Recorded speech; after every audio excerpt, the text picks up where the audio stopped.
Like, I will at the World Living City Lab. Summit. Yes.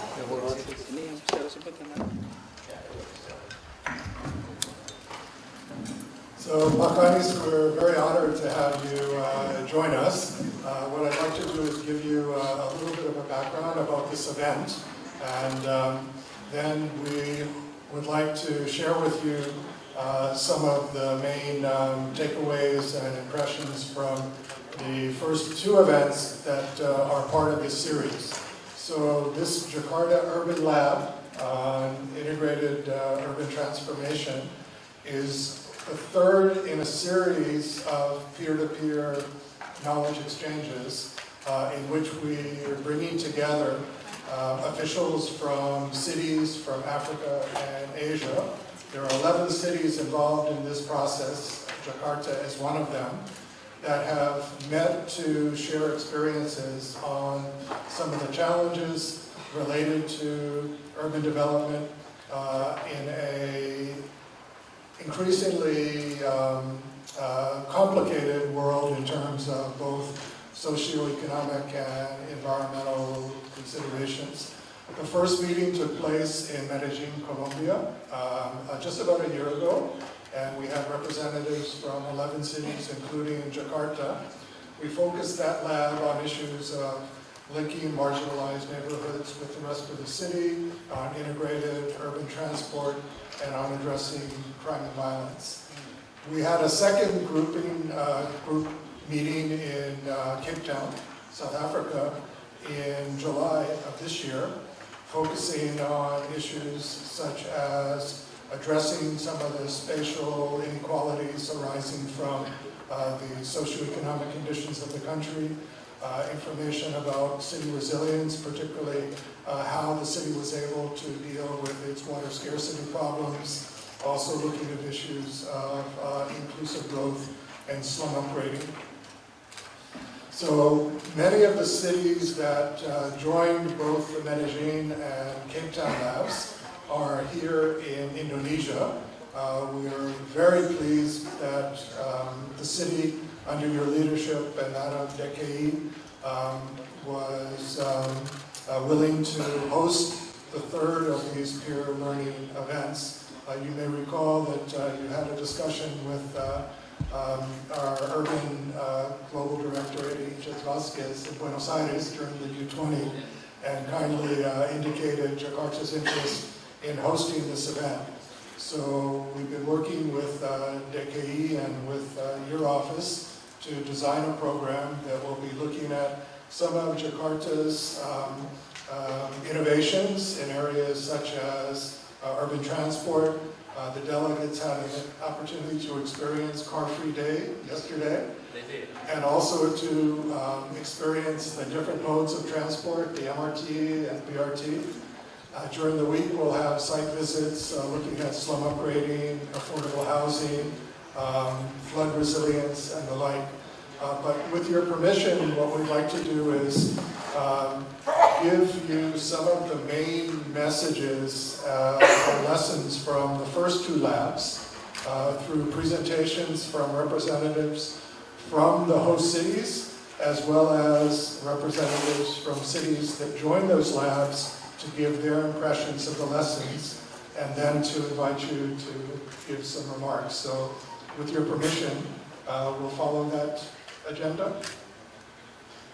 Thank you.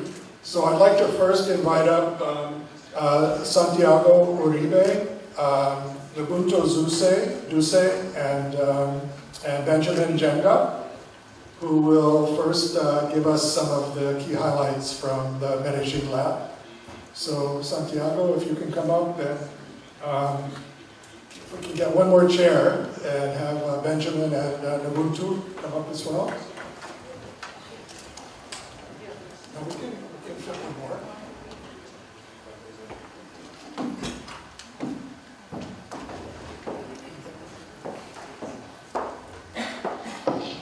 So Santiago is the Chief Resilience Officer of the city of Medellin, but also has been involved in the city's urban transformation process for a number of years. as an advisor to several of the city's mayors. So Santiago. If we can get Santiago's PPT up, please. Gordon, thank you so much for hosting us here. Gordon, thank you so much for hosting us here in this beautiful city of Jakarta that we heard for such a long time, and we now had the privilege to experience, as Phil was telling you, we experienced yesterday the free car day, and it was an amazing experience. And also Deputy Governor Mrs. Suharti, thank you for helping organizing the event and putting all these human resources to support us in this learning process. I would like to give you some key messages of what was actually shared in Medellin in the previous knowledge exchange that we had early this November last year. Can you show the presentation, please? So, as Phil was saying, I'm the Chief Residence Officer of Medellin, Colombia. We part of 100 resident cities, which Jakarta and Semarang are part of it as well. This is being supported by 100 resident cities, the Rockefeller Foundation, and the main purpose of the network is to support knowledge exchange and peer-to-peer learning. And in this process, the World Bank has been also a great partner, especially here in Asia, in different events that we've been hosting here and in Tokyo as well. Next one, please. So I come from Medellin, Colombia. It is a city in South America. I believe we meet there some time ago, and a lot of people and officials from Jakarta have visited before, and especially in this event. Next, please. So that's where our city is located. Next, please. So the reason why we're here, and I always have this question mark, is because I truly believe this type of events help us to learn in three different levels. We're here to share, to inspire, but also to learn from each other.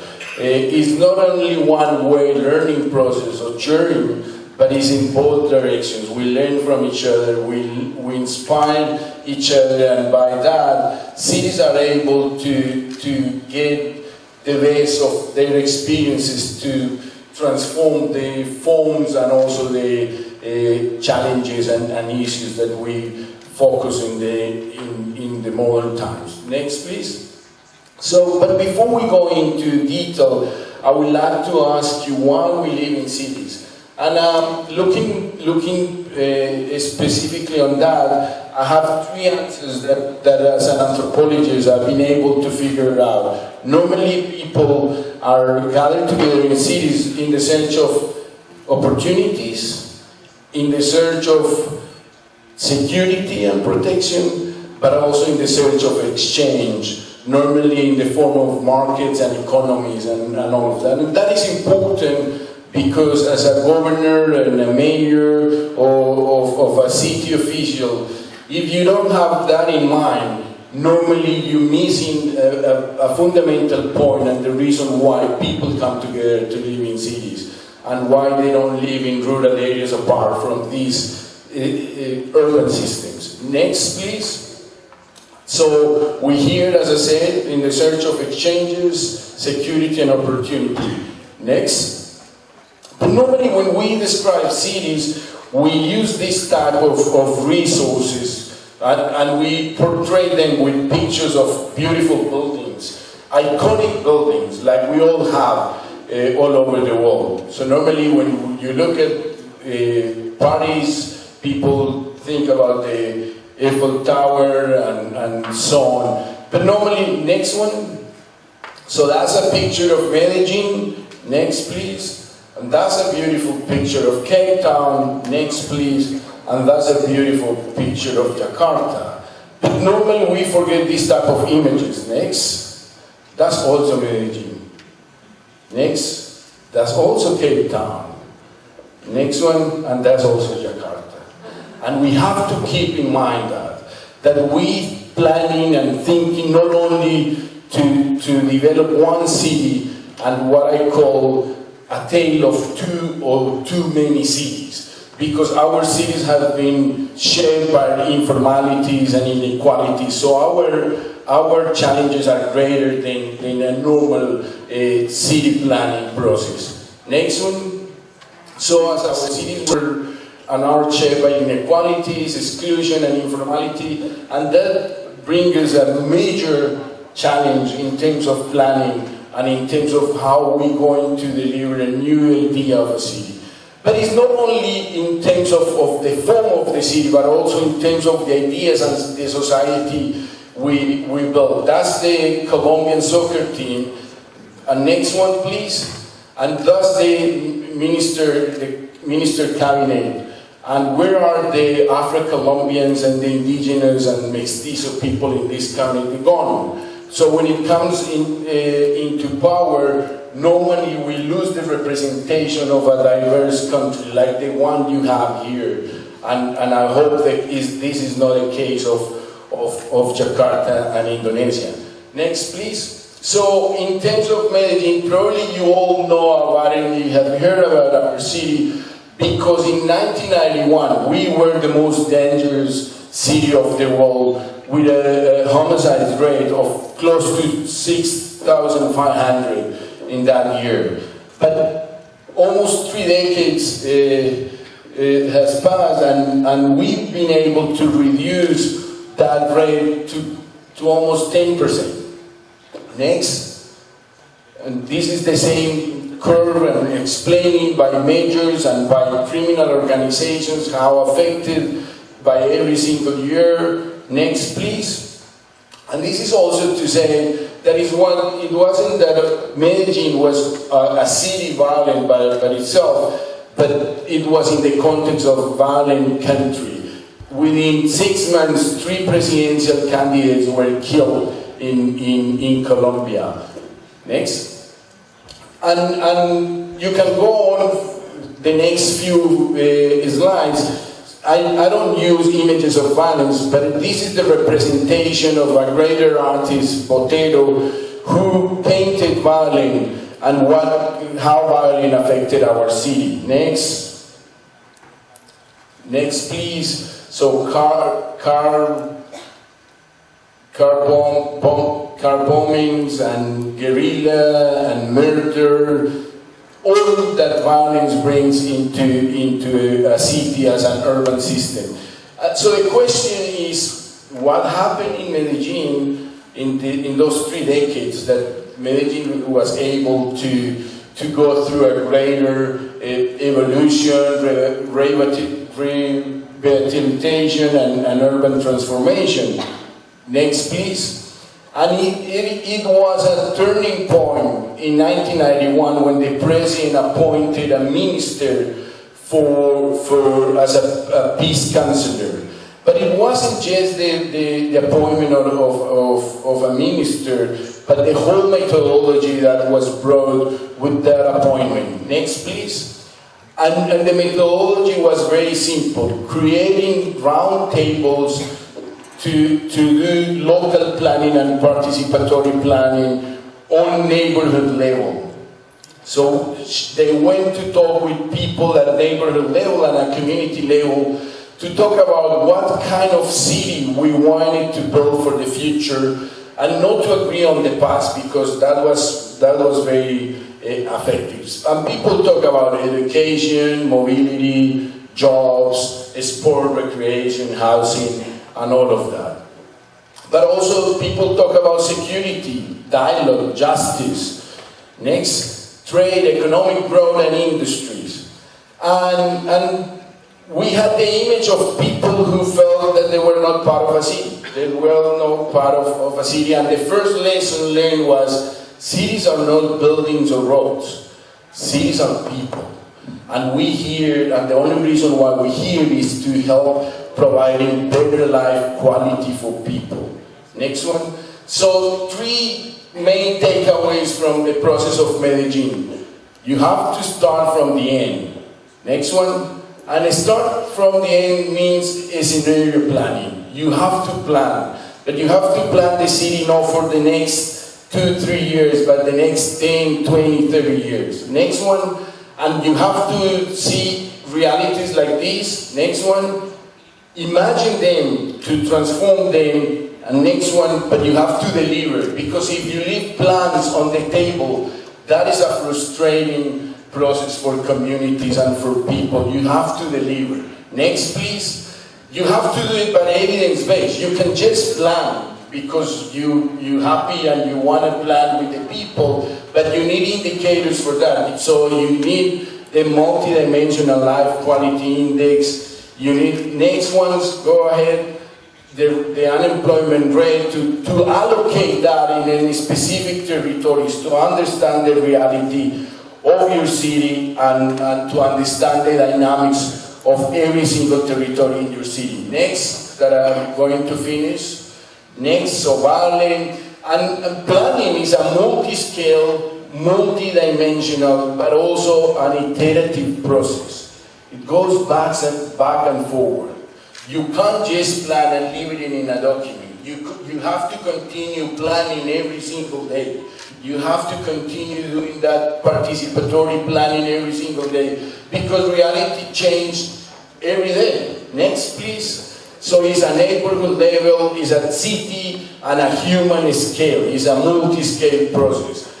Next, the last few. You need to put many lenses, the resilient lenses, the public space designing, security, children's safety, human and gender equality, education. You need to take as many lenses for that planning process. Next, please.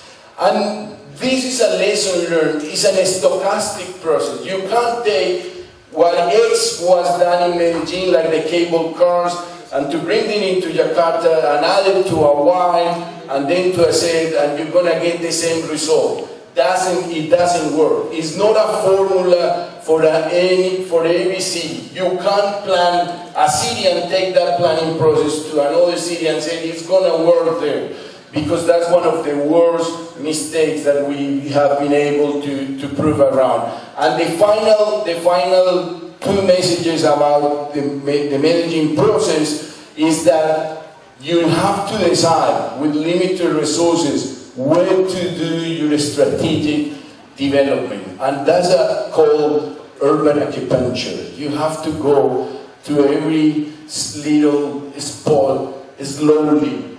And it can't be done in 4 years or 10 years. It's a long planning process. And finally, we planning to change one day on the life of people.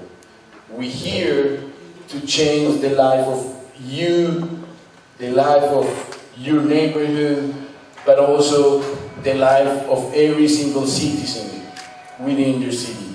Thank you very much. Thank you, Santiago. So, Governor, this is the Medellin transformation message from the perspective of the city.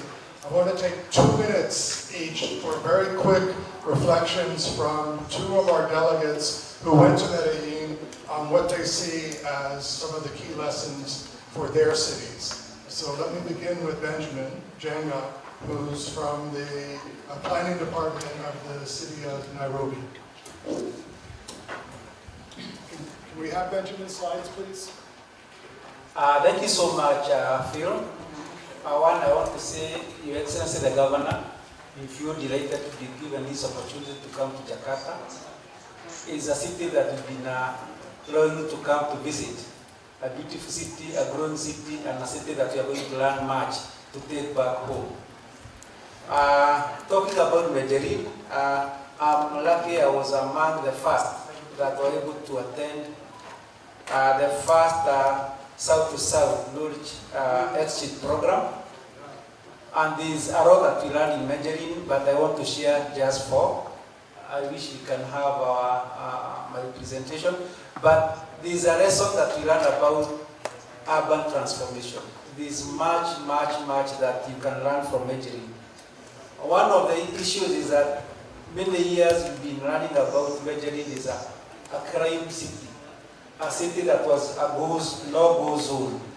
A city that every time you read in the news, you read about drug cartels, drug warlords, murders every day. And in 1988, it was all over the news. Majorin was the most dangerous city in the world. But when we went there last year, November 2018, it's a city that you could go to. A city that would go to freely, move up and down. A city that we had people who were very welcoming. A city that you could not associate with drugs, crimes, and murders. And this is the first lesson that we learned. That was that transformation, moving from a no-go zone to a go city. A city that you could go out, intermingle with the people, share with the people, feel at home, and feel very secure. This is one lesson that we learned. And 2013, it was the most innovative city in the world. I think this is something that we need to appreciate Majorin about. The next slide is about, please go to the next slide, is about social inclusion. Because of the issues that were there in those many years about the drug rebels, the murders, the government of Majorin was able now to improve the transportation model for Majorin. They brought in the metro cable car. And when we went there, we thought it was for tourism, but we were told it was for transport. This is something that was really amazing, very exciting, that the people who are living in very poor areas, very hilly areas, where the roads were not possible to be done, the government was able now to do the cable car, to move people about. People were usually taking 2 hours to travel, but with the cable car, they would spend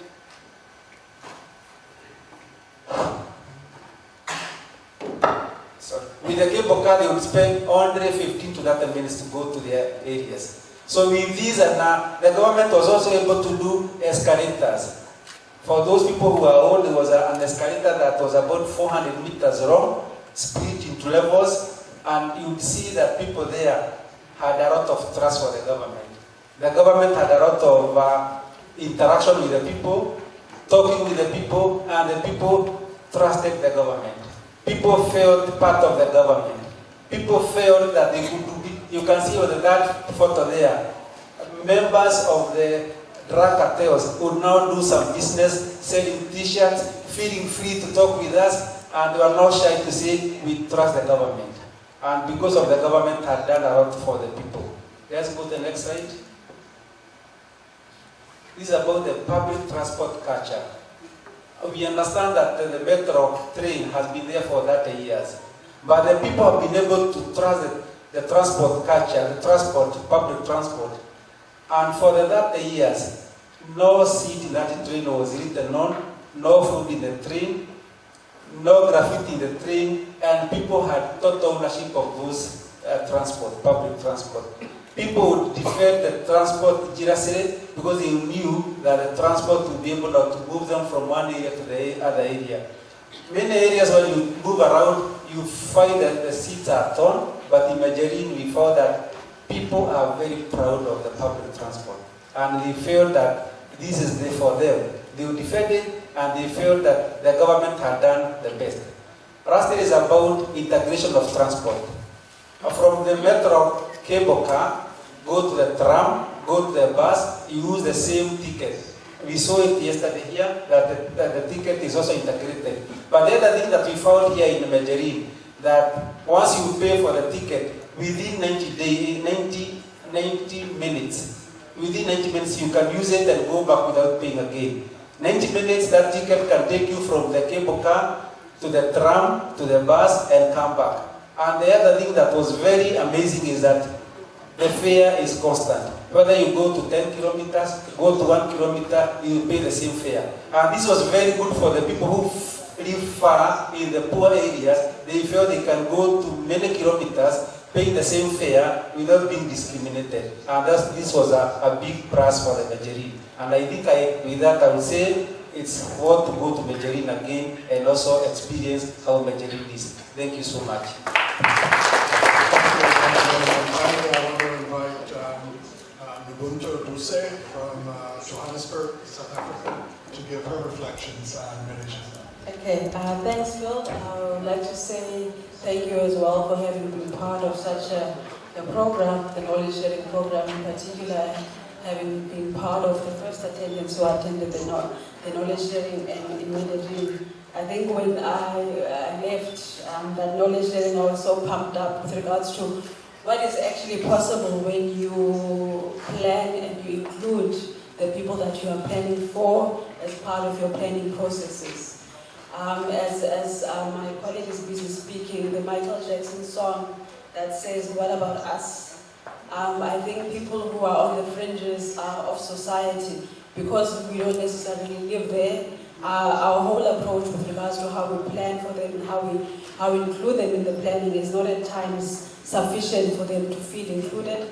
But what I've seen for Medellin is that they've actually spent quite a lot of time to bring those people in the planning process. And then that's why then you find that when they have to implement, it's much easier for them to implement this infrastructure. Why? Because they brought the people along. They haven't sat there in their boardrooms and done all this planning by themselves and then come to the people and say, we know everything that you need. We are the authority and this is what we're going to do.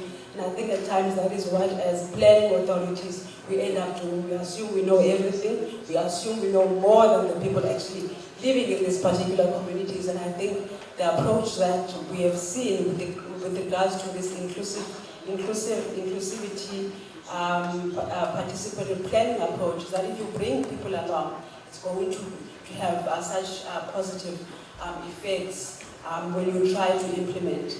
My colleague has also talked about the mental culture, that because people feel part of this plan, they actually protect the infrastructure. In our cities, when people are at odds with the government, they burn the infrastructure.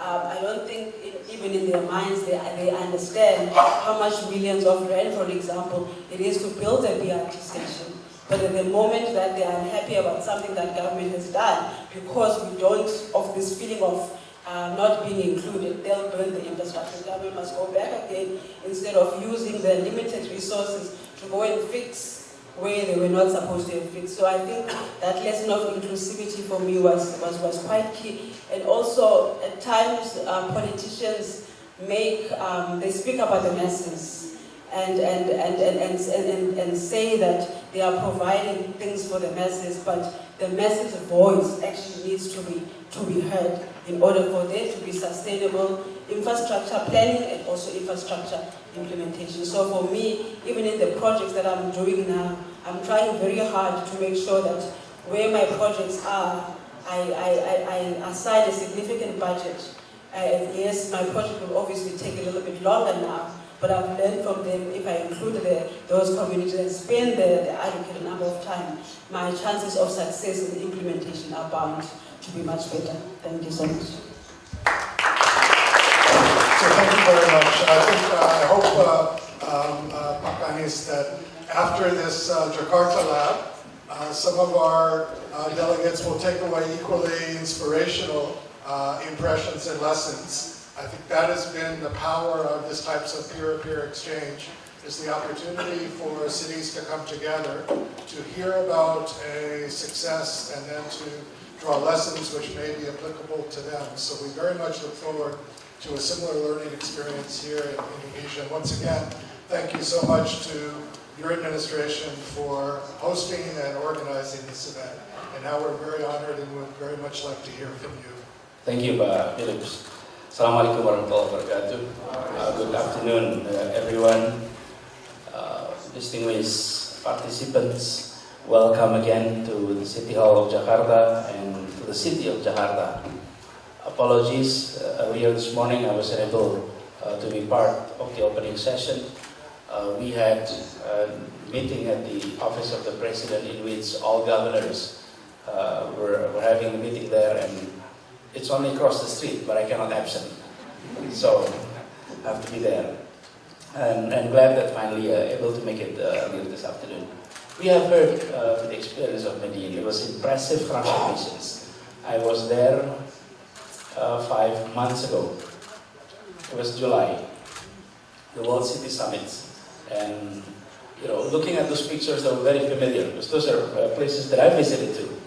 And it was the transformations that what I pick up, in addition to the other two that I've spoken earlier, was the engagement of the people. And allow me to share some of the things that we're doing in Jakarta and why we're doing it. Our challenge, as tremendous as many cities, and it's not unique only in Jakarta. You have outlined earlier that we face similar challenge. Disparities between cities across the globe, even from the most modern cities to ours, the gap is now narrowing. Gap between city is narrowing, but the gap within city is widening. And that is a phenomenon across the globe. So our challenge in Jakarta is also to tackle that issue.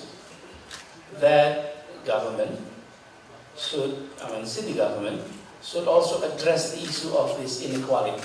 And allow me to share a little bit of basic data about Jakarta before I talk further about it. Let me see if the connection works. Hopefully it works. Okay, there we go. So, Jakarta is a city with people in the city. But with its suburbs, it could reach up to 13 million overall. And we have 17 million vehicles, 13 million motorcycle, and 4 million cars. So it is quite a crowded area of Java. We contributed about 18% of our GDP. And look at the gap. The GDP per capita of Jakarta is 14,000, and Indonesia is 3,800. We are talking about gap within country that I mentioned earlier. Within city, within countries. The gap between countries is narrowing, but within, it's enlarging. It's a challenge that we will have to tackle.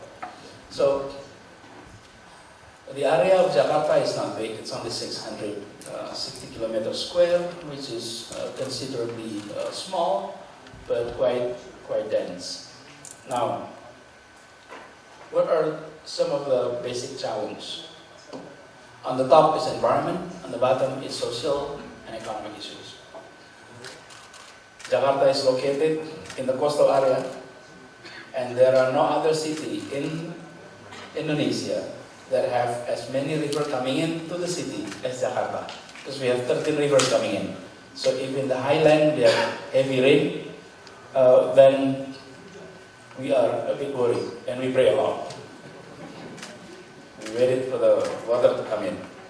So that's first challenge. We have rivers water coming in, and then we have coastal flood. We are in the coastal area, and unfortunately we had experienced land subsidence, and on top of that, the sea level is also rising. So you have combinations of that. And then you have the land subsidence issue, you have air pollution, you have poverty, inequality, access to basic needs, and social cohesion. I mentioned the social cohesion because Jakarta is very diverse from all sectors. Diverse in terms of background and diverse in terms of its social economic status. So given those challenges, we try to see what are the roots of Jakarta's problems. What are the roots? If we don't tackle the roots, we may not be able to solve the problem in a comprehensive way. So we look at the roots. What are the roots? Here is the cause. Our development for decades has been car-oriented development. We plan our city for private vehicles. And even the way we regulate our zoning regulations, the city planning assume that people were using private vehicles. Give you an illustration. Did you have an opportunity to visit Sudirman Street, which the MRT were located, where you have the car-free day? Did you experience the car-free day yesterday? How was the street? Was it wide? Was it narrow? Very wide. Very wide. That is one of the widest street in Indonesia. So, this is the logic. If the street is wide, you are allowed to build high-rise. Tall building if the road is wide. If the road is narrow, then you build lower rise building. So the building to land ratio is a function of the width of the street. Let's assume that everybody is using private vehicles. So we have suburbs, we have expressway to suburbs, we have density restrictions, and then on top of that, we did not spend enough on building our public transport. This is not a problem in the past 2-3 years. This is a problem that we had for many decades. So we as a nation, we did not prepare our city well. So we are now trying to do that together with the national government. I'll go further on that, on the density restrictions later on. And then we have underinvestment in basic service, limited access to clean water, disintegrated waste management, and lack of affordable housing. And this is reflected, if you look at some of the data. Access to clean water, only 47% of the people had access to pipe water. And therefore, the poor paid $42 per month for water, and the middle, who have access to pipe water, they paid $8.50. So it is more expensive being a less wealthy family in Jakarta. It is a challenge. Now, housing. Half of us are not homeowner. Half of number. Okay? And then we're talking, of course, derivative of that is education level and all of that. So I'm not going to go to the detail on that. But this is just an illustration that we did not invest enough on basic services. Basically, this is what happened. We had capital, we had our urban area, and this may be happening across the globe. Indonesia is not the only case, perhaps. In a brief observation, that's also the case. Many of our planners had rural mindset in planning urban city, in which when we plan our city, we did not look at this as in a setting that is different than rural area. In the rural area, you don't have to worry about water. Every family is able to take care of their own source of water. They have well in their property. And then if you're talking about waste management, because of the way the water was being used, it can immediately discharge to a facility within your property. So the issue of water is never an issue. But here in the city, that's a completely different issue. So what here should happen? We have traffic deadlock, we have pollution problem, we have flood and land subsidence. This is some of the challenge and the route. Let me give you an illustration about the density. This is Jakarta. The brown one, the gray one, that's the area of Jakarta. The gray color is the area that is covered. Under our regulations today, 92% of Jakarta is covered by street, land, by property, buildings, and all of that. If we adopted the rule that was used in Manhattan, this is what we get. So Jakarta can be converted into this size. The rest can be green. If we adopted the rules that was adopted in Singapore, it could be this much. This is as a simulation. If we plan our city as a city that you have a high density, that's what happened. So now we are doing a transformations. That's why most areas dominated by low-rise structure because of our approach. So how are we going to go about this? This is our approach. So now we are shifting the fundamentals of our approach from car-oriented development into transit-oriented development. Meaning, structural density is a function of the distance from the public transport area. So if you're near the stations, you're able to build high density structure. If you are far away from the stations, then it's vice versa.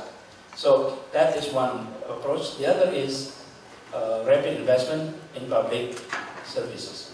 So these are the two, and that is done not only by us, but also hand in hand with the national government. And I must also say here that we are fortunate that like many national leaders today, many of them were former mayor of the city, similar with Indonesia. So when I presented this case to our president, immediately he said, this is exactly the challenge I had. This is exactly the challenge I had. So we had perfect partnership because there is no way we can do all of this on our own. And it's just not possible. So we have to do it together with the national government. So we are under that transformation. So those are point number one that I would like to share here. Transforming the fundamentals of the policies from car-oriented to transit-oriented, from under-investment public service into rapid investment. And this is what we have agreed with the national government. So the MRT, today we have 16 kilometers, we are expanding to 223. We just had a meeting earlier this afternoon, just on this MRT. And then the LRT from 5.8 to 116 kilometers. And as you said earlier, Santiago, you said earlier, planning is good, execution is a must. And we are executing that part. And then Transjakarta, the same thing. So these are main indicators, and all of this is not going to be completed in 5 years. This is a vision of 2030. It requires time, requires resources. So now, that's point number one. Point number two that I'd like to share here is about our approach. We'd like to see city government act in the 21st century manner, not in the old way. What is that? This is the city evolutions that we've been trying, we've been campaigning here in our city.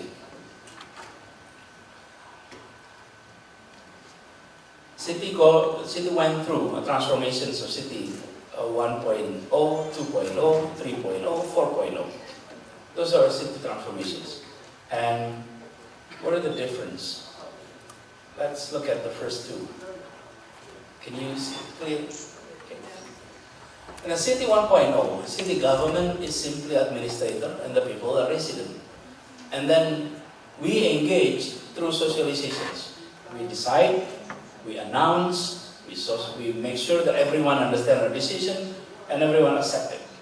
And then we improve our role into a service provider, which we provide services and the people are being seen as customer. So we have consultations, we seek their comment. We like to hear what do you think. But who made all the decisions? Us. Who execute? Us. We will listen to you. We may not do what you say, but we will listen. And that's City 2.0 in which enlarged role. This is where we're aiming. City government is as collaborator, and then the people are being treated as co-creator. And the public is engaged through collaborations. This may not be able to be done say 2 decades ago or 3 decades ago. Why? Because we did not have enough middle class, we did not have enough highly educated segment of our society. Today we do, and they do have economic power, they do have buying power, they do have network, they do have resources, especially in the case of Jakarta. There is no other city in Indonesia that have private sector as extensive as Jakarta. So what happened is, we'd like to create what is in the literature called a city 4.0, and we are now transforming. The challenge on doing this is not on the people's side. The challenge is on the bureaucracy side. Bureaucracy is used to do everything on its own and do it by the book, and then suddenly we have to collaborate. And collaborations meaning doing it together. And it's like learning to write from, used to write, and if you're right-handed, you try to learn using your left hand. That's a bit challenging. And that's the way our city is now learning. So it's more like a co-creator. What are the examples of this? Let me show you some examples in practice. First case is when we did the urban regeneration community action plan. We have around 21 priority neighborhood, the kampung that was pictured on your slide, that the other side of Jakarta, and we have no less than 445, it's called city hamlets, which is a slum area of Jakarta. So instead of us coming there with plan, with money, with all these technical resources, and then we execute, we do it the other way around. We come to them and have community action plan, the CAP process, in which we listen to them what do they want to be built in that community. And this is an example of the community action plan that took place. Who are involved? 1, government. 2 is the community. 3 is experts that we invited. 4 is the facilitator. So those 4 components were involved. And we discussed their plan. What do they want, and then what government is planning to do. And then we have this community-based exercise about how do we build a better neighborhood in this place. Often, government know less than the community. We all know that. So we learn, we pick up the experience. These are taking place now in Jakarta, and we will. This is some of the result when they were doing kampung beautifications. And then this is an example of infiltration well development. The left side is before the project starts, and then the last one is when the project is completed. This is also the same thing. The kampung is being, in Bahasa we always use the word revitalisasi, which is restoring the street, and that is not done by us. This is done together with the community. Same thing with when we build the communal septic tank development. That's also the same thing. So we're doing that with the community. Now this is one of the most symbolic is the Kampung Aquarium revitalizations, because we will be building the kampung, we'll be building houses, and it's all the planning side is done together with the people. Now, let me also give you an illustration on the traffic side. When you visited Sudirman Street, you may be seeing some of this wayfinding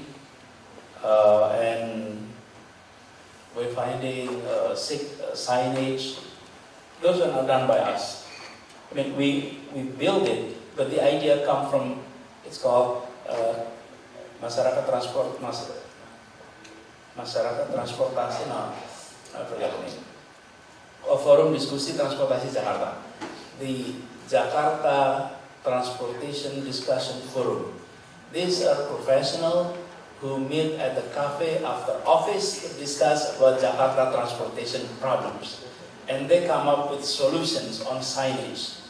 And we adopted their proposal, we adopted their idea, and it has become, if you visited the area, you will be, unfortunately the pictures is not here, but when you come to many of these bus stops, you will be able to see those.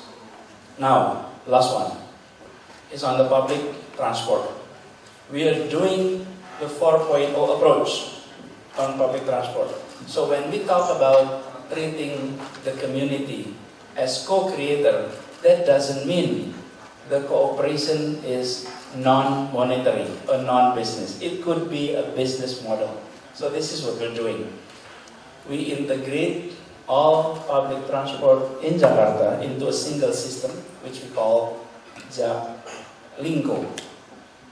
It links buses, microbuses, MRT, LRT into a single system. And when we did that, just to give you an illustration, on the bus ridership, for example, the daily ridership was 338,000 in 2016. Now it's 700,000 in 2 years. That's at the average. If you're talking about peak riderships, it could reach almost 1 million per day. Okay?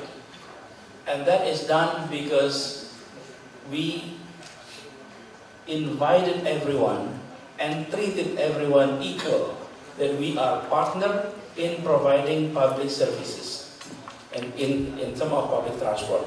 The public knows it as one, even though inside there are more than 20 operators. But integrations in terms of routes, integration in terms of tickets, integration in terms of management. Just last week, the national train, the commuter train, is officially transferred to Jakarta. So Jakarta will be handling commuter train in Jakarta, the Jakarta government. So this is what happened. In 1 year, in 2 years, from 123 million people riding into 255 million. What does it mean? It means less people riding private vehicles, more people riding public transport. And that's why when it comes to traffic, even though we still have traffic issue, but Jakarta was number 4 most congested city in the world. Dropped to number 7. We hope to get out of top 10. You know, usually you want to be on the top 10. This time we want to get out of top 10. And that's our aim. That can be done 2 things. Us reducing and other city get more traffic. So if other city get more traffic, then we're going down. But the target is we're getting out of top 10. And we're happy with that. And of course, we're grateful that we are one of 3 cities that received Sustainable Transport Award in 2020. And next month, we will be receiving the award. So again, this is not done, all of it, by government. This is done as a collaboration, and we treated our citizen as co-creator, and we treated ourselves as collaborator. This is a mindset transformation. If everyone within the bureaucracy finally able to adopt this idea, we will be able to get many things done and fit to the needs of the people. So those are 2 major issues that I'd like to share with you. One is the transformations of mindset of development from car-oriented into transit-oriented and serious investment in basic infrastructure. And 2 is the mindset of bureaucracy from being regulator and then enlarging, becoming service provider, but now becoming collaborator. And we're grateful to see the beginning. We're still learning. We're still in the process, but we are happy to see the initial result. Look forward for better. So these are some of the examples of a lesson learned from Jakarta that I'd like to share here, and would like to be able for you to digest, contemplate. And why I mention this is 21st century, we're grateful with this technology. Even today, we have 12 channels for people to report problems within the city. The channels is from social media all the way to our portal. So, with that in mind, we need to empower the citizens to be our partner, because we are able to connect with them in ways that was unimaginable 2 decades ago. Now we're able to get feedbacks, we're able to get ideas, and whenever we're inviting our friends to the City Hall, I always start by saying, I'm here to borrow your brain. Do lend it to us. And then we're going to give the credits to anyone who share their brain with us. So, Pak Philips, I truly appreciate the opportunity to share, and also to everyone, truly appreciate. And I do hope your stay in Jakarta is a stay that you will remember with good things, and hope Jakarta treats you well. And do enjoy other sections of Jakarta beside the business district. We have some area in the north and in the southeast that hopefully will also give you a different perspective about the city. Again, thank you for coming, thank you for your participations, and look forward for further engagement south and south. And Jakarta is happy to facilitate further. Thank you.